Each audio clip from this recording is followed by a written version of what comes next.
Welcome to the 2022 inaugural episode of the Weekly BOGO. So we're going to talk Daily 1038 fantasy sports. I got this week we got Omar Ventus on with us. How you doing, Omar? I'm doing good today, Cole. I'm doing good. How's your day? Great, man. It's my birthday. Having a great day. I'm off work. Nothing going on. So. I haven't told you happy birthday yet, so I might as well just do it in front of all the people. Happy birthday, Cole. Thank you. Appreciate that. So we're here today. We're going to talk draft. You know, we've already had one game last night. NFL has officially kicked off. We're all excited. Let's kind of negate that game and go back to the draft board, and let's talk about this draft in the Deli League. Sounds good to me, Cole. There's a lot of things to talk about this draft. Absolutely. You know, we're a full PPR league, and I think it kind of shows in these guys' picks, and they know what they're doing. Any thoughts on like winners on this draft board? The winners on this draft board. I don't usually like following the ESPN projections. I think it's trash. But I'd say one of the big winners of this draft would probably be Mike. You know, I really like Mike's team.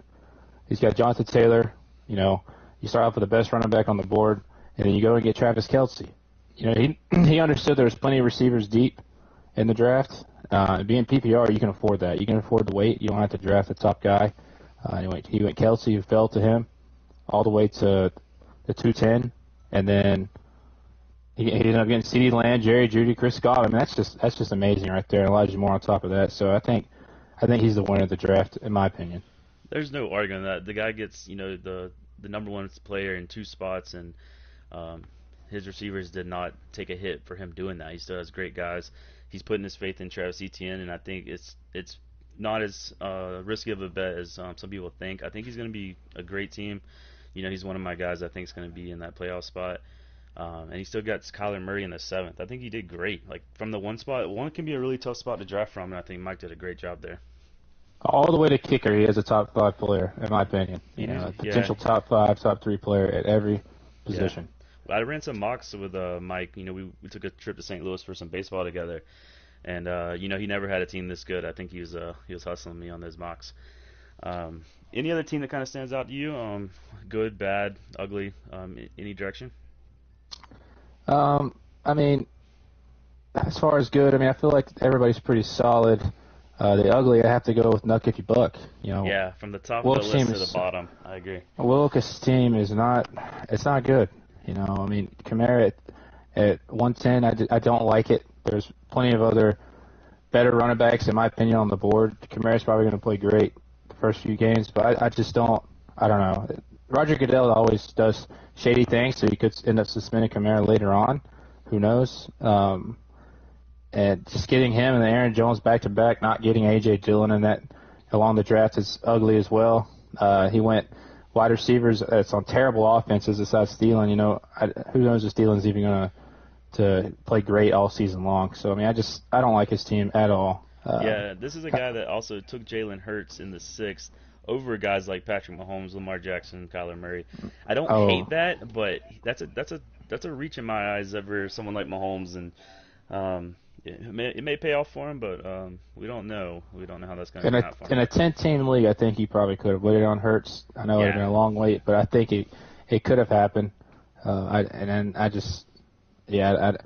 like Ramondre Stevenson as much as the next guy, but I don't like him more than Kareem Hunt, which he took over Kareem Hunt. And that's just my opinion on Wilkes' team. Hopefully for him it ends up being good, but I see him doing the punishment at the end of the year. Yeah, that's very likely. Another weird type draft here we have is if you look 2 spots back, you got Shaken Baker. This guy is a 3-time champ, 3 in a row. And he kind of threw us off with his picks here. He doesn't go running back until the 3rd. He gets James Conner, and then he's relying on Breece Hall in the 5th. His wide receivers are there. It's full PPR. The guy's a previous champion. Maybe he knows what he's doing. I don't know.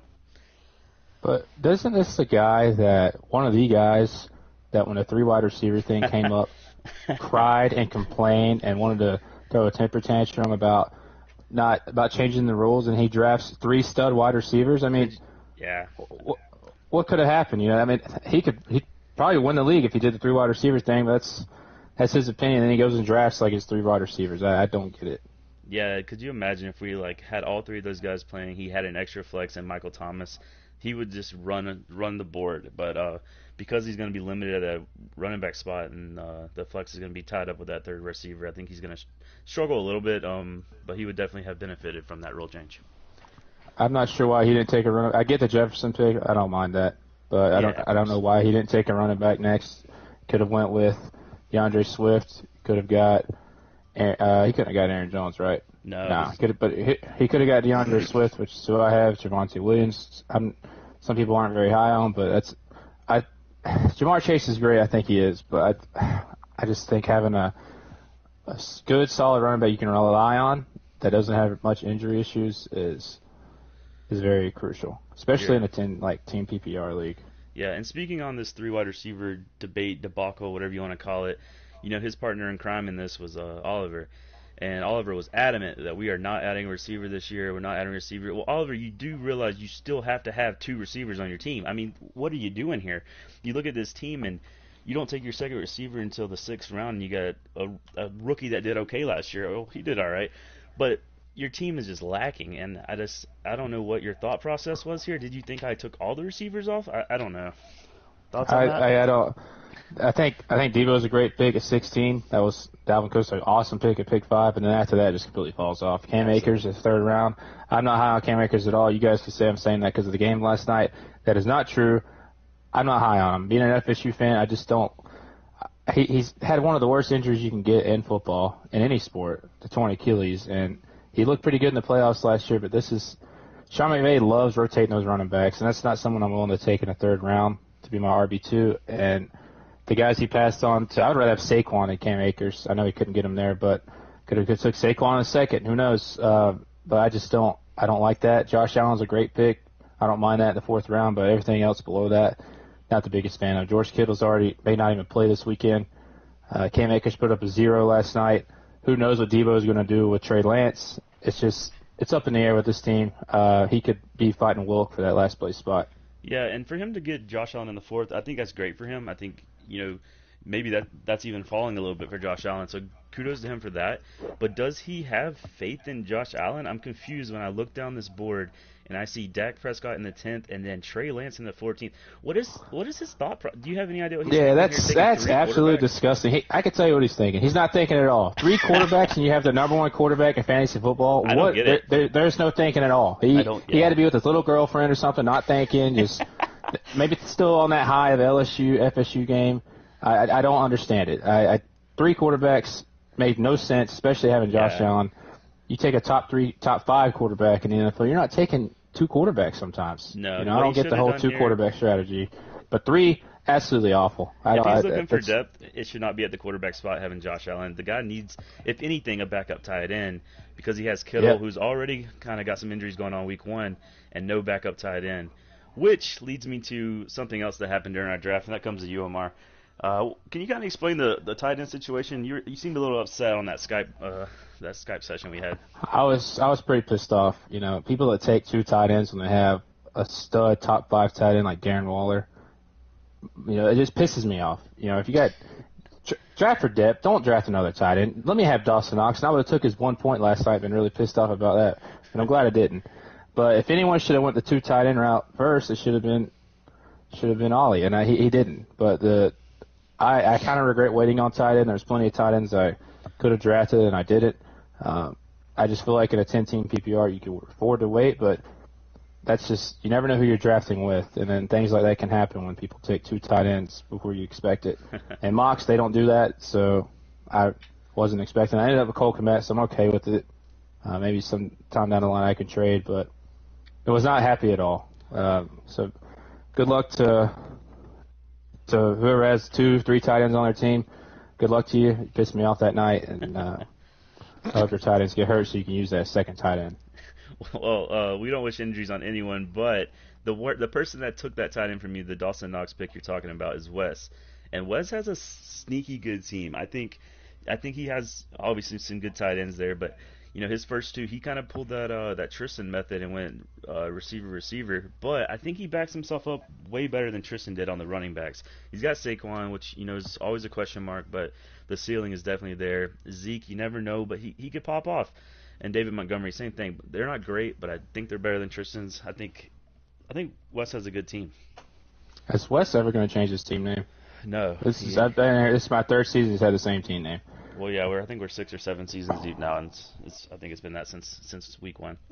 But talking about his team, yeah, I like his team a lot too. Wes was, I think he was a playoff contender last year, if I can remember.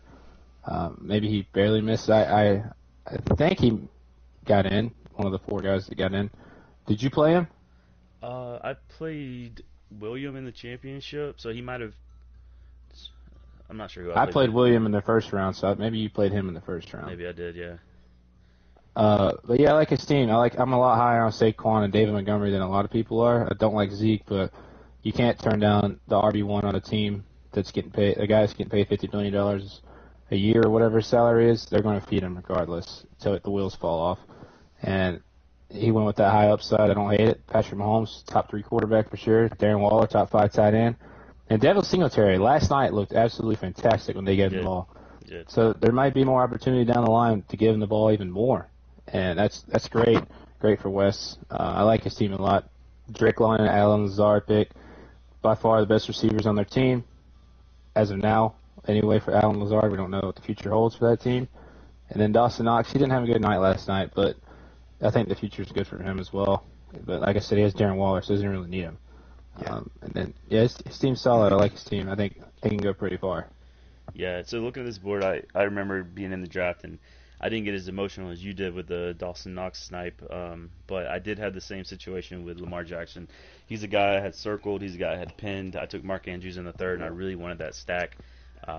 So, William, I'm looking at you here. You know, I got you circled on my calendar because I just thought that was a little slimy. You know I have Lamar in Dynasty. You know I have Lamar in my other laundry league, and you know I wanted him here, and you took him right. It's got to hurt because that's one of your best. That's one of your best friends. And he's done mocks with you. He knows. He's in 2 other leagues with you, my league and the Dynasty league. He knows you have Lamar Jackson. Yep.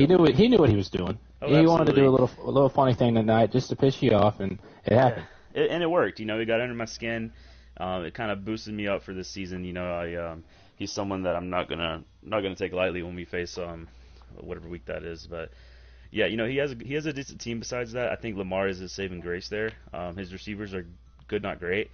I think Austin Eckler is the wave he's going to have to ride to make the playoffs, if so. He's got a really good PPR team. I think his team's a really good that's PPR true. team. So, you know, we've kind of touched everybody here. It's a 10-man PPR, so everybody's teams look pretty good. You know, with the PPR aspect, you know, everybody's going to be like, oh, yeah, this guy can catch and get all these points. So everyone has a decent-looking team, besides Wilk, for now. But, you know, we'll see. The season's going to play out like it does every year, and the separation is going to happen. Do you have any teams in mind? You know, we're a 10-team league, and we have 4 guys going to the playoffs. So any guys there you think, you know, for sure going to make the playoffs? I'm going to for sure going to go with myself. That's going to be one team. I can't shun myself here. I think I'm going to make it. I think I have a very good chance, very good team, a deep team. I like my team as far as depth. Spoke about Mike earlier. Really like his team. I think he's going to get in. I think Williams is going to get in. Then the 4th team I have, I'm not going to go with Garrett because Garrett never makes moves. Garrett never. He blames the injuries. He waits for the injuries to happen before he does anything about them. Alex, you know, his team's pretty solid too.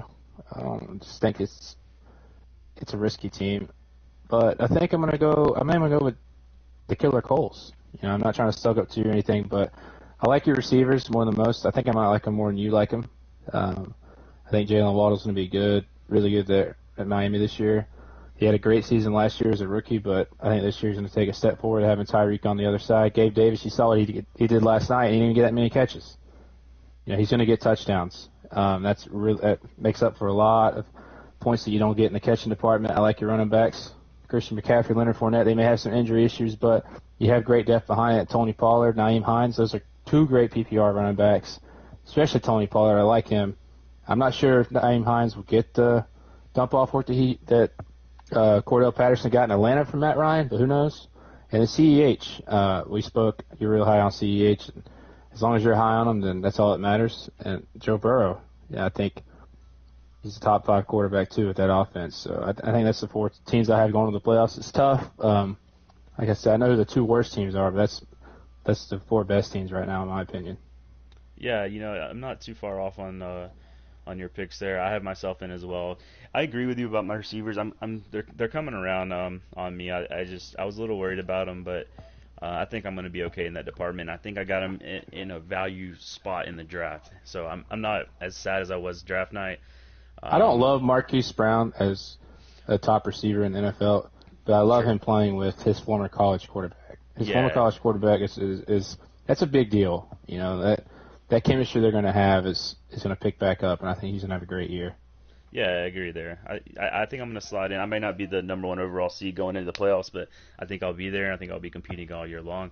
Obviously, we agreed on Mike's team. The dude had just a tremendous draft from the one spot.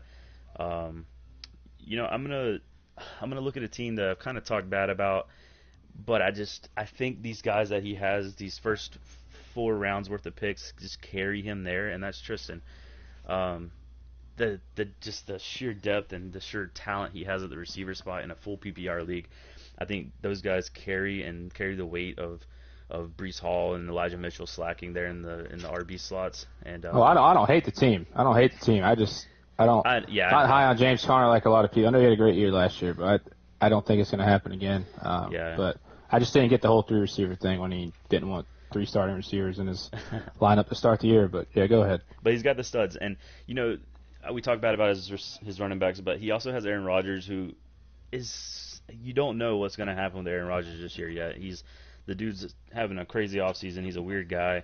He's losing some talent on his offensive side, and he's boomer bust to me. I don't know what he's going to be this year, but I think Tristan relies on Aaron Rodgers, and then whatever he gets out of James Conner, I think just gets him there. I'm not sure if he wins it, but I think it gets him there. So far I have me, Mike, Tristan, and it's tough, but I think I'm putting Alex in the playoffs. And Alex, just come off of the Sacco last year, and he turned around. He had a great draft. I really like his draft. I love getting Justin Herbert in the fifth. I really like this team. If Nick Chubb can stay healthy and just be the 3 down back that he is, I think that team puts him in the playoffs, and I think he has a great year. I really like his depth. I really like his team. Those are my 4. Well, yeah, I think it's a solid pick with Alex. I think his team's pretty good. I just don't think it's a playoff team. That's just my opinion, but it's not a bad squad. Not a bad 4 picks you got there, Cole. Yeah, I think we both agree that Wilk's going to be that last place team. Is there anybody you think that might be playing him for that? And Wilk get lucky in that last game of the year and not be the Sacco. Is there anybody you kind of have there with him? Obviously, I said earlier it's going to be the Maryland football team and Ollie. Yeah. That team, it may be just as bad as Wilk's team. If he thinks he's going to use these quarterbacks as trade bait, it's not going to happen. No, not in a 10-man league. And No, Josh not a Allen's 10-man great, league. but I don't think even Josh Allen can save this team. You may have to trade Josh Allen. That's probably the only guy you can trade on that team to That's true, get yeah. something good in return. But I don't think he's going to do that. He might could trade Josh Allen just to get him out of the Sacco. With the return on Josh Allen can maybe get you to 7th or 8th place in this league. But with that team, Oliver, I don't know, buddy. Not a good look, Ollie. Not a good look. Well, that's about all we have for the weekly BOGO here. We're gonna try to do this every week, and we'll go with the weekly BOGO and bring on one of you bozos. This week it just happened to be Omar. We were both off today, and we started talking about it. We'll decide kind of how we pick who comes on to the show, and I'm not opposed to having multiple guys on here as long as we're not talking over each other the whole time. But Omar, any last comments? Anything? You ready for the season? I'm absolutely ready, Cole, and I appreciate you having me on, and can't wait for Sunday. All right, guys. Have a great year.